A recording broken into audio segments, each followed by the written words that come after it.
What is going on, Earth? Welcome back to the Contractor Secrets Podcast. Happy to serve you today. Coming hard with some sales advice and strategy to help you elevate in 2026. A couple things I want to say. If you joined us at Liftoff, it was amazing. Over 650 painting business owners joined us. Now, if you missed it, I fully understand, but hear me.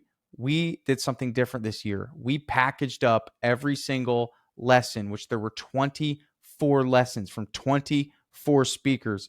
It's packed up in the vault for you to purchase.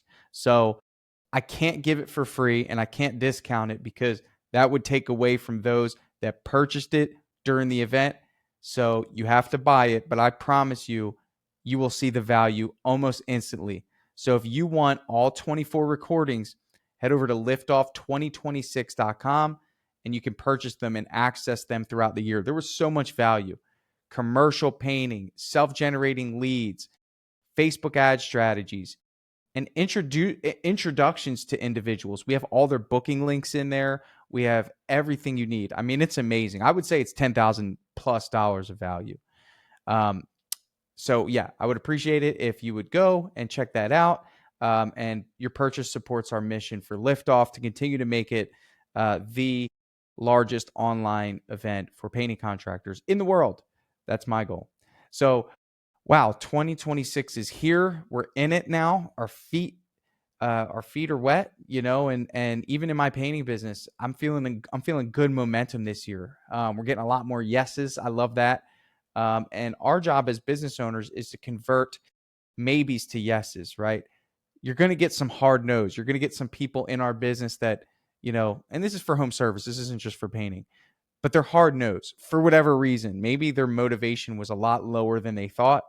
Maybe they don't have money and maybe they're genuinely sticker shocked and they would just never pay that amount. Okay. Their relationship with the value of what you offer versus the money they have is completely skewed. Okay. So there's a few people that you just can't sell to.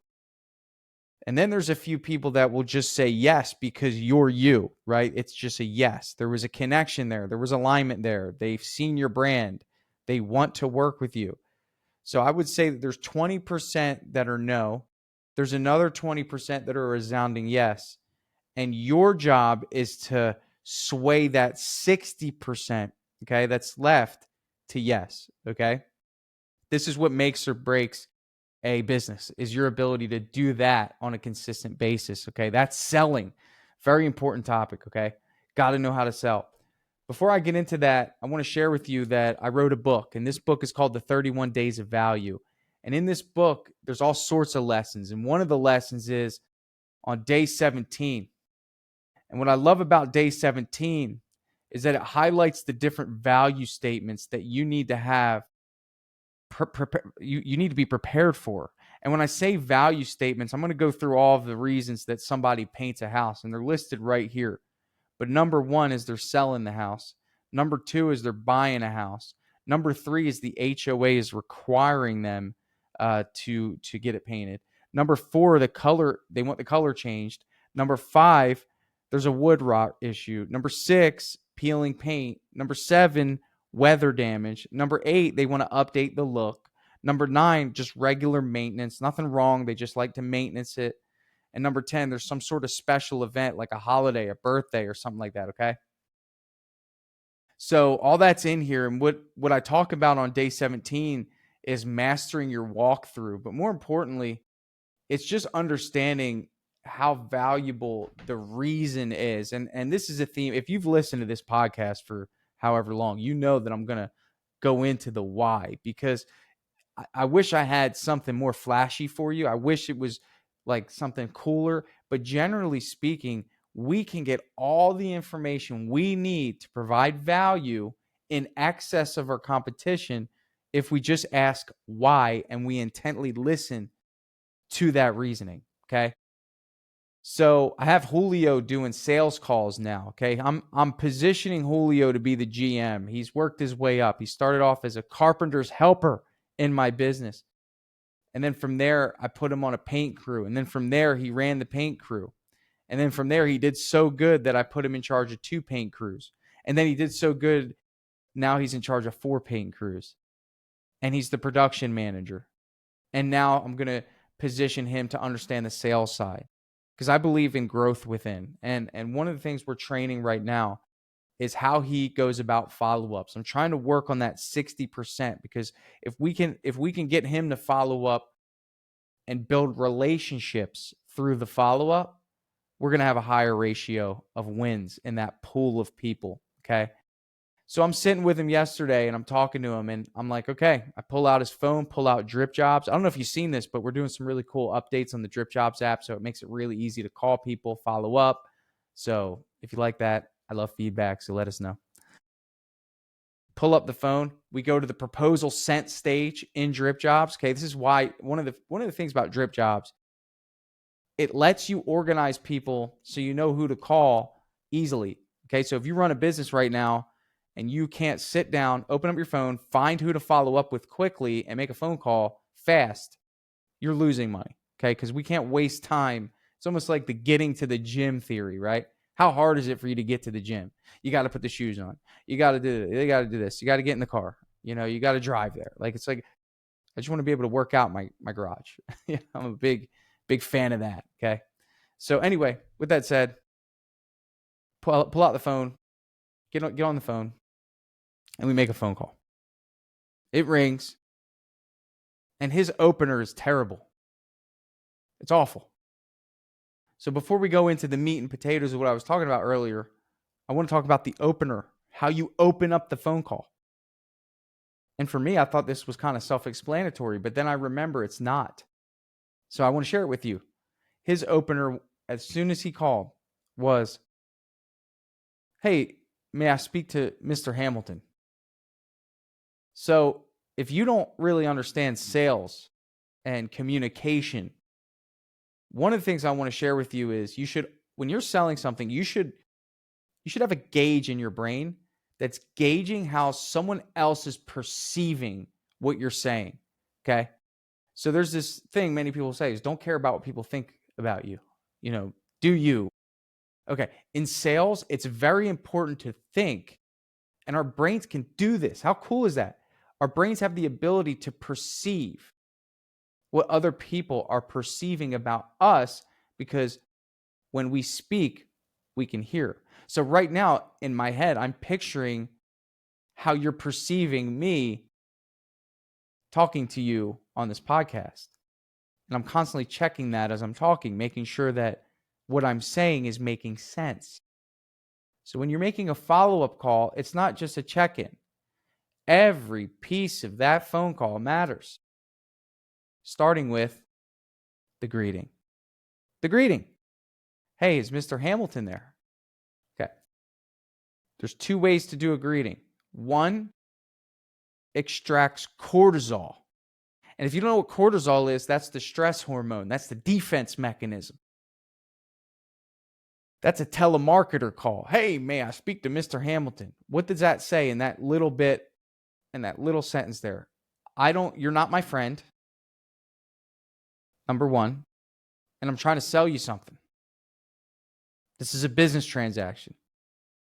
Now watch this. When I call, "Hey, Mr. Hamilton," it's that simple. And although subtle, it makes that much of a difference. So let's listen again. "Hey, may I speak to Mr. Hamilton?" That's number one. That's what Julio did. "Hey, Mr. Hamilton." So think about this. What are the responses to each of those examples? The first response is going to be, "Who's calling?" This is Mr. Hamilton. "How may I help you?" These are all the ways I respond when people say, I'm like, "Hello, like, what do you want?" Right? Everyone's busy. Rule number 1 in sales, everyone's busy. So that was one of the issues that I uncovered through that little sales training with Julio. Now, my responses that I get when I say, "Hey, Mr. Hamilton," helpful servant, humble servant, friend. Yes. Yes. Yes, this is him. Yeah, how can I help you? Okay. So if you look at momentum and energy, so important. energy is real. Okay. High vibration. That's why when you call, you want to smile beforehand. You got to get in that state. This is so important. Okay. When you're in the car, listen to your motivational, whatever, listen to this podcast, get in the right mental space, then make your calls, because that energy transfers through the phone the same way this energy is transferring to you. Okay. So understand that. So your tone matters. Hey, Mr. Hamilton. Hey, Mr. Hamilton. Okay. I'll do a couple other ones. Hey, Mr. Hamilton. Hey, Mr. Hamilton. Hey, Mr. Hamilton. Hey, Mr. Hamilton. Hey, Mr. Hamilton. Hey, Mr. Hamilton. Hey, Mr. Hamilton. All that matters. I know that's funny. You're like, this guy's an idiot. But it's true. Okay. This stuff matters. Tonality is important. I never cared what people thought about me. Even when I worked at the bank, I'd sound like a goofball. Who got the most sales? Me. So don't worry about what people think in regards to anyone that's not paying your bills. Okay. If you need to change your personality for these phone calls, I highly suggest you do it. Okay. Because energy wins deals. So again, when we look at energy, the first one, hi, can I speak to Mr. Hamilton? Starts off the conversation on a downward momentum, which means there's a lot more work to pivot that customer upwards. Now, alternatively, hey, Mr. Hamilton, yes, we already have a smooth liftoff. Okay, very important. So I dissected that in Julio's follow-up communication. And one of the things that he asked when he was on the phone after getting past that was, have you had a chance to review the proposal? I love that. I think that's a great opener. But he said it too fast. When you're talking with a friend, it's important to ask people how they're doing. And you also want to make sure you're respectful of their time. So my response goes like this. Hey, Mr. Hamilton. Yes, this is he. Hey, it's Tanner with Premium Painting. How are you today? Right there. Boom. And what you'll get is a couple things. Well, hey, Tanner, right? Because they know who we are at that point. I'm doing good. How are you? I'm doing good, sir. And then go into your next point. Or you'll get, hey, Tanner, thanks so much. I'm in the middle of something right now. Can you give me a call back later? Absolutely. Yeah, thanks for telling me. What's a good time? Okay. We have to always account for that. We don't know where they're at. They could be in the grocery store checking out. They could be waiting for an important phone call and thought you were it. Respectful is a very important aspect of sales. I don't like being a jerk. Okay. It's not that serious. I want to earn every sale. I don't want to coerce people into buying from me. So, but the most important thing is if you're going to give good information, you need to be able to do it at a time where someone can listen to you. So Julio went right into the proposal. I said, slow down, buddy. Relax. Hey, Mr. Hamilton. Yes, Sim. Hey, Mr. Hamilton, this is Tanner with Premium Painting. How are you today? I'm good, Tanner. How are you? Hey, I'm doing great. I know we sent that proposal over to you. Just curious if you had any questions. I like open-ended questions like that. Just curious if you had any questions, okay? Julio's version. Did you have a chance to look at the proposal? Oh, no, I haven't had a chance yet. Okay. Doesn't know what to say. That sometimes happens. Did you have a chance to look at the proposal? Yeah, I did. Yeah, it looks good. Okay. Did you like the price? That was what he said. So I said, we don't say that, bro. We can't say that. Okay. Who likes the price? Nobody. Okay. We want to say, did you see the value? But we want to find a different way to say it than just, did you see the value? Okay. So did you have any questions? I like that because people will tell you what their questions are, and we don't just assume it's price related, because out of that 60%, not every person cares about price. So what I want to know is what questions came up after you saw it. And we can't assume that people don't have questions. Of course they have questions. I told Julio, I said, dude, These people get a house painted every 10 years. Okay. What you know about house painting dwarfs in comparison, or what they know about house painting dwarfs in comparison to what you know. So, although you might think people understand our preparation process, they don't. They have no clue. They just think painting is painting. And this is the problem. I guarantee you, most people regret hiring our competition. Same with you. Guarantee it. So our job is to save some of those people through education. Yeah, I had a question actually. I got a price for $1,500 less, and I'm just curious what the difference is. Yeah, I had a question.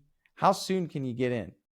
Yeah, I had a question, right? So it's going to open up the door. But what you want to do first after asking that question is, let me stop you there before I answer that. What is it that made you want to get your house painted in the first place? So now you have the question on the follow-up. You want to reinforce the why. Oh, well, we're moving in. All right. And you might know this ahead of time because you have proposal notes. So it really just depends. You might want to reiterate it. Mr. Jones, I saw that you were wanting to hire us because of the wood rot repair. Just curious, how important is that to you in terms of getting it done sooner than later? Oh, it's very important. Okay. Well, just so you know, I was talking to my carpenter about it, and I think we can get those wood repairs done this week, even if we don't do the painting until the middle of February, like you had asked. And that's one of the benefits of moving forward with us today. Is that something you'd be interested in? So one of the things I told Julio, especially when it comes to people that want their jobs 6 to 8 weeks out, they're not in a rush, is I said, man, what would make someone put down a deposit if they're not in a rush? Right? What is some, and for most people, they see it as, okay, I can wait. So we need to give them a reason not to wait. So he had a specific customer that wanted it done in the middle of February, obviously second week of January. So like a month, 6 weeks, 8 weeks out. And he didn't know what to say. Like, they're just not in a rush. So I said, you need to give them a reason to put the deposit down. It was an interior job. They're just moving in. That was the why. So we knew the why. So I said, because you know that they're moving in, we can leverage our decorator heavier than someone who's not moving in. What do I mean? I said, Julio, Mrs. Jones, although, yes, you want your house painted in 6 weeks, if you were to place a deposit today, I can get our decorator over there next week. And I'm going to assume that you probably are doing more than just painting.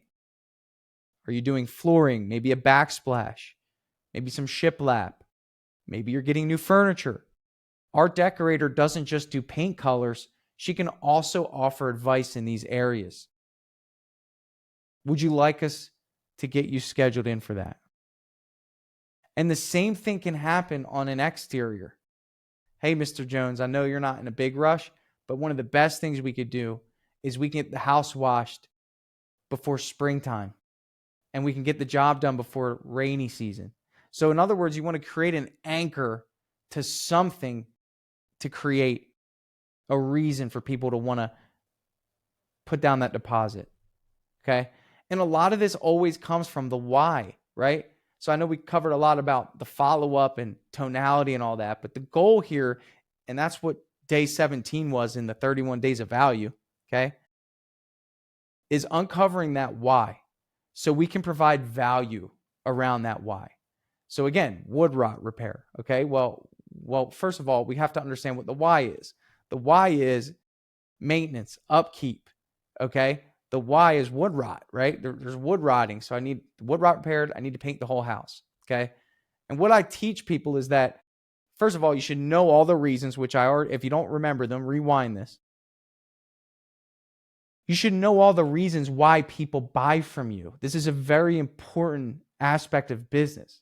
Like, why does someone go to a restaurant? Because they're hungry. Yeah, but what other reasons? Well, some people like to come and celebrate their birthday. Okay. How often does that happen? Maybe pretty often, maybe 5-10% of the time. Good. So shouldn't we have something for people that come in to make their experience better so they choose to celebrate their birthday here? Yeah, it's a good idea. Well, why don't we do a free dessert? It's like that. Okay. all businesses should understand. Like, why do people sign up for DripJobs? Oh, I don't know, because they're tired of carrying their business in their head. Number one, that's 50% on paper. The other percentage is they're not happy with what they're currently using. And why is that? Lack of training, or the system doesn't flow right. They're missing important aspects of a business, which is automations. Okay, great. So how do we make DripJobs align more with the business owner for those reasons? So again, in your business, what are the reasons people are hiring you? They want to change the color. Okay, you need a decorator. Wood rot. Okay, I need a carpenter. Drywall issues. Okay, I need a drywall guy. Okay. Upkeep, maintenance. Okay, I need to really educate myself on warranty and product longevity. HOA. Well, what happens if someone has an HOA issue? How can I provide value there? Well, we'll email them for them and we'll help them pick the colors or align colors with the HOA standard. And we'll email them ahead of time so they don't get another letter and feel embarrassed. Like, these are all things that you need to be outlining and thinking about. Moving in. How can you create an amazing moving in experience? Finding out what the move-in date is. Finding out when the movers come. Aligning schedules. Creating a really cool program called the ASAP program, where anyone that's moving into a home, we guarantee the start date no matter what, as long as it's one day after the closing. Because people have uncertainty around the closing. It's called the ASAP program. What about people that are living in their homes? Well, we paint the master bedroom first. So the whole room's done, top to bottom. And you might be thinking, well, what's that mean? Well, that means that generally when we paint houses, we go ceilings, trim, walls, and doors throughout the whole house. But we have a special process for lived-in homes where the whole master bedroom will be complete top to bottom the first day. Ceiling, walls, trim, and doors. You see? So take some time to write down all the reasons why people buy your thing, and then find ways to create value in excess. Easiest way you can think about this is the birthday story. What I just told you about the restaurant is just like, okay, well, we know people come to this restaurant because they're hungry, but why else? And how can we make it a better experience? And what that does is it compounds customer satisfaction, because people always want to feel like they're getting more than what they're paying. Even though the agreement is, I pay you this, you give me that.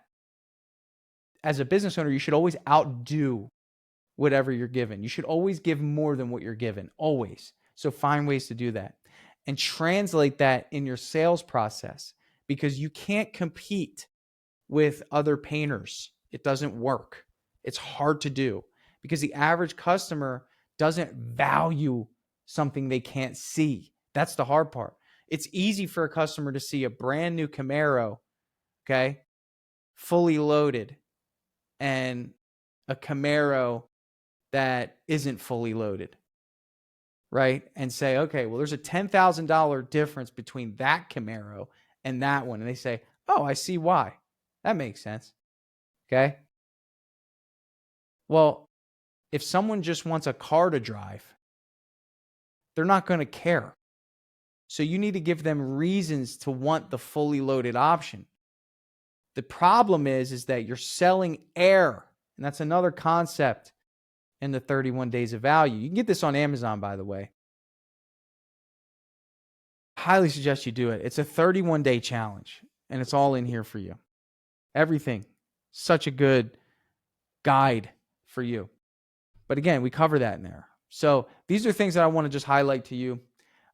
Stay blessed. Keep working hard. You are doing a great job. You probably don't hear that a lot, but you are. You're in business. You're trying to learn. You're listening to this podcast. You want to be great. You want to provide for your family. You might be that guy in your family that changes the course. You know, when you come home to your kids, they're good. This is what life's about. This is a freaking fight, man. I love this. And it's worth it because the world wants to take it from you so bad. And you got to keep fighting. Wake up every day. Find new ways to win. Be relentless. Be the hardest worker. Give the most. And you'll be rewarded, not just by your customers, by God, which is an even greater reward. So with that said, I hope this message blesses you. And I hope you start looking at your follow-ups differently. Don't be afraid of rejection. The way I look at follow-ups is that these people are sheep, and I'm their shepherd, and I need to lead them to the green pasture. They know not until I tell them. So I don't care how they feel on the phone with me adding more value, because I'll never talk to this individual again if they hire someone else. And the stakes are high. If I don't sell it, I don't get to build my kingdom and bless my people. What's more powerful than that? And I'm surprised. I know some of you aren't even making your follow-up calls. I know it. You don't see it as valuable. Allocate that time.